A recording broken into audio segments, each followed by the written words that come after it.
Halo viewers, di video kali ini saya membuat muffin keju.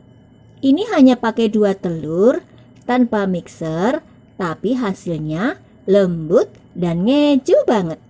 Nah, kalau kamu pengen tahu apa saja bahan dan bagaimana cara saya membuatnya, yuk tonton videonya sampai selesai. Tapi jangan lupa subscribe, like, dan share ke teman-teman kamu. Nyalakan juga lonceng notifikasinya agar kamu tidak ketinggalan video-video berikutnya. Terima kasih ya sudah mau mampir ke channel saya.